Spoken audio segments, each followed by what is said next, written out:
Hello everybody, this is Dan Klauser, President of the Big Vision Foundation, out here in left field of Charlie Wagner Field.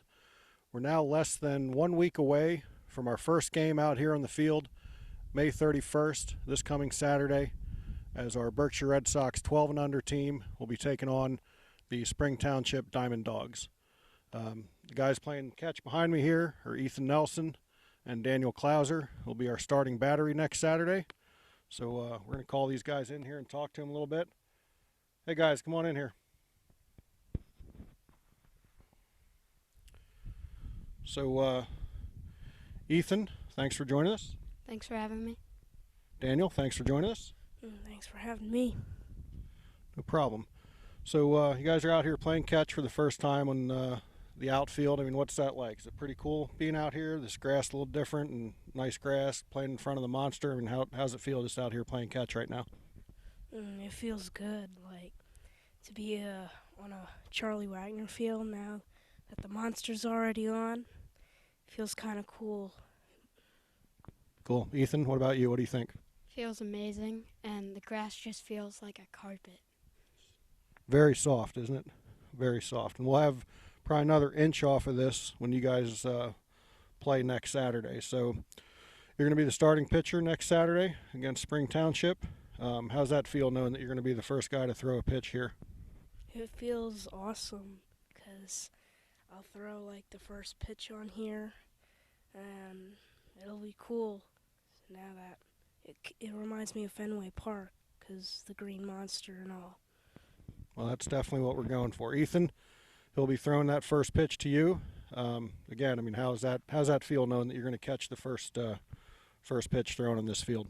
Well, it's just a huge honor to be the first person to be catcher and catch the first pitch on this amazing field. Cool. So you guys are both 12 now, so you're going to probably have another 6, 8, 10 years playing on this field. You think in another 10 years or so, when you guys think back about this and see other kids out here that are 12 once you guys are older playing, I mean, will that always kind of have a little bit of a special feeling knowing in a few years from now when you see other kids playing out here that you were the one that threw and caught the first pitch? Yeah. If I had a son and if he would be playing on this field, I'd be happy for him. Would you remind him all the time that you were the one that threw the first pitch? I would remind him. What about you, Ethan? It's definitely just, I'll remember it for the rest of my life. Cool. So definitely you think we got it to look like Fenway. Definitely you think it looks like the real Fenway. There shouldn't be a whole lot of people who come here thinking that maybe they're in Yankee Stadium or Wrigley Field or Citizens Bank Park. You think we pretty much took the guesswork out of it? It's well built and all, because it does kind of just look like it, the real Fenway Park Green Monster. It definitely, like, nobody will not be able to know that's Fenway, basically, unless they're really dumb. Well, let's hope that's not the case. So next week we have, to dedicate Charlie Wagner Field, we have Charlie's son Craig out here. Craig's actually up in his 60s now as well, so he's getting up there. After Daniel throws the first pitch and you catch it, you're going to end up taking it over and handing it to Mr. Wagner. I mean, how's that going to feel, handing it to the son of the man whose name this field's named after? It's just really an honor. It would be such an honor, just plain and simple. And you again, delivering that first pitch and knowing that Craig Wagner is going to get it and take it home, I mean, how's that feel? It feels good because he must be proud and proud of his dad as well.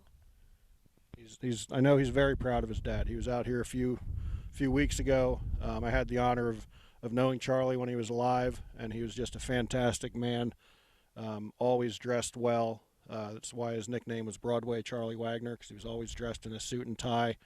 I actually met him at one of our own tournaments back in the early 2000s up at Robizonia, and he was there again dressed in a suit and tie, out to watch a friend of his family play in our tournament.